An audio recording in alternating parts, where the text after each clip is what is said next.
Maps are very similar to arrays and slices. However, an array and a slice, as you know, its index values are going to be like 0, 1, 2, 3, and so on and so forth, right? Well, with maps, what it is you make your own key value pairs so they don't have to be numerical. So in this example that we're doing, we're going to use the make function to build a map. Pretty standard, pretty easy, right? And then what we do is we define the key value pair. So in this case, when we create a map, we're going to say the key is going to be a string and the value we want to put into it is an integer. When we create this, we can then define it. We can also do it all in one line as it shows down here, where you can put it as key value pairs. You just put it in curly brackets afterwards. But for us, what we're going to do is we're going to define these separately, just like the example shows. We put in our brackets, we say key 1, and of course I forget my quotes because I'm great about that, equals 7 MP 1 key 2, and we put in the number 13. Now if we print this off and we say map example 1,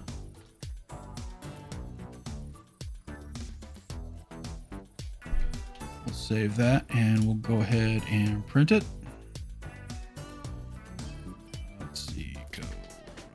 I do source 9 maps.go. So here we could see from our example that our key value pair is right here, just matching how we built it when we used the make function. So we have a string, we have an integer, we define this is our index 0 if we follow like the arrays, and this is index 1. But instead of using index 0, index 1, we're actually using key 1 and key 2. Doesn't mean you have to put key 1 and key 2. It could be anything in here. This is just a string. You can put Billy Bob Thornton and Wyatt Earp. It doesn't matter. You can make these whatever you want, which that gives you more flexibility as per se an array or a slice gives you, because now you can define what you want those keys to be. Let's play with this a little bit more. So in this example, we're doing v1, we're making a new variable.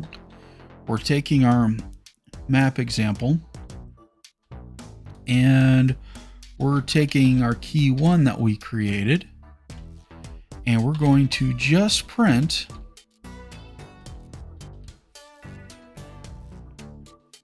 that value.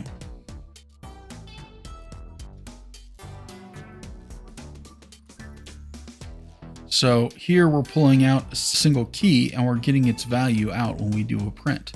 So when you pull that key out, that index, you're going to get what that index value is from the map.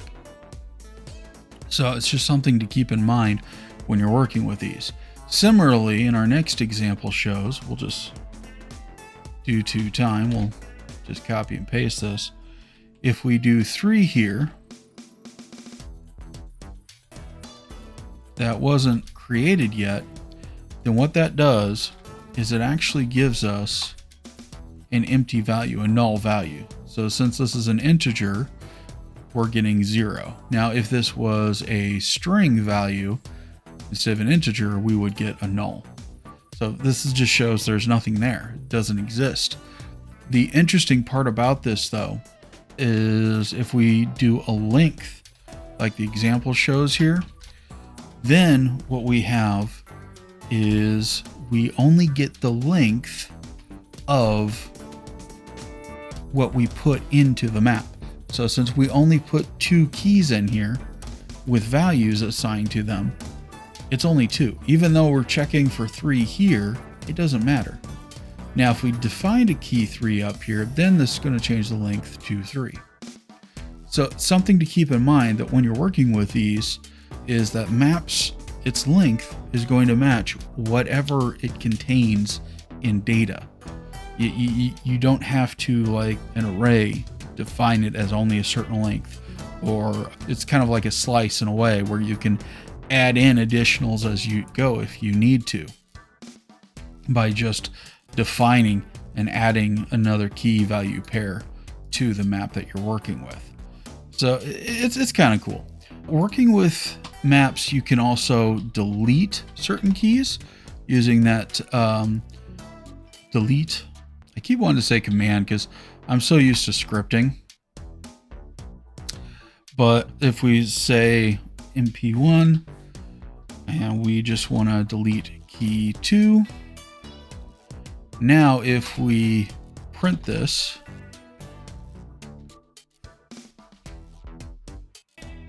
and map, horrible about my parentheses, as you know. And then if we run this, we're going to see that we're now reduced down to 1. Likewise, if we were to move this length and copy it down here, since we deleted that key, we run it again, our length changed to 1 because we only have 1 value and index pair in the map now. We've deleted 1. If we wanted to, we can also, just as the example shows, we can clear an entire map out, which means we're deleting everything in the contents. So let me clear our console up so we can get a nice clean view. Now it shows that our map is empty. And again, if we did this length and checked what our status of our map is and run it, then we're getting a length of 0 because this is now empty. So just something to keep in mind with how this works. Now, the cool part is this next section here. So what we're doing in this area is we're using what's called a blank identifier. So with these blank identifiers, that's the underscore, comma. And we're just using PRS here. It's a variable name. You can name this whatever the heck you want. It doesn't matter. It's just a variable name. So if we take this and assign it to our K2, or in our case, key 2, because you know me, I like playing with the variable names, and print this line.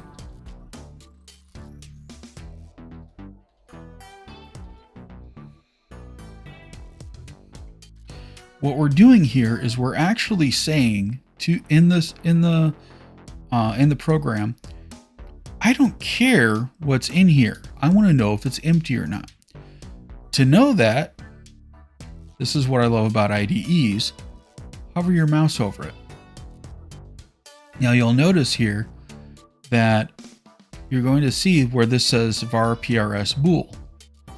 It knows, because of the Go interpreter, that this variable turns into a Boolean type. Because we're using this blank identifier, it knows, because we defined it up here, that this is an integer, because we tied that in using this map here. And it sees that this is an integer field. So what we're basically doing is, we could do the same thing by using like an if statement. You know, asking if this is empty, then print line. Well, this is just a shortened form of it. Likewise, if we got rid of this blank identifier, now you see where it changes it to an integer again, because this is an integer. But let's put that blank identifier in. Let's go ahead and save our program, and let's clear this and let's run it again. So now you're going to see that says false. Why is it false? Because it's empty. It's null value. We deleted that out. Matter of fact, we deleted key 2 twice. By it saying a false, this is just a quick, easy way. That's what the example here is showing us. This is a quick, easy way to see if a key in a map is empty or not. Because if there was something in key 2, this would change to true. Actually, let's do that. Let's take this line and let's put something back in it. Now let's run this again, and you'll see, because we added a value in here, it doesn't give us the value. It gives us a true again, because this is a Boolean. This PRS shows up as a Boolean. In code, this is basically saying, hey, in our map example 1, is key 2 empty? Yes or no? True or false? That's really what it's doing. Now, if you want to learn more about this, EffectiveGo has some great documentation, both on maps and the blank identifier here. And explains it. It's basically like writing to Unix dev null. It's just a placeholder. That's all it is for a variable. There's different ways of writing this, but they make it where it can be a lot shorter. All right, moving on. What we're seeing here, and again, due to time, I'm just going to copy and paste this in. But by all means, please type this out as you go through this. I would be typing out if I hadn't typed this like 3 times practicing this. But here we're creating a new map with a string and an integer, just as we did up here, nothing new. And let me lower this down so we can get a better view of the code. And we're saying foo is 1, bar is 2. And we're doing the exact same thing with our map example 3 here. Now, what's interesting is we're using this maps.equal. So now what we need to do is we need to add and import the package maps, because essentially what we're doing is we're taking these 2 that we built and we're asking, hey, are these 2 maps the equivalent? Are they exactly the same? If so, if they are equal, then print this. So now that we added that, let's go ahead and save our code, and then we'll run it, and you'll see, yep, it matches. N equals N2.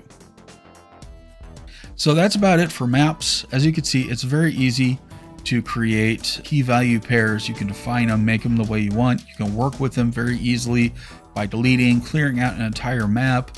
You can see if they're empty or not. You can even use the maps module to compare them and do so much more.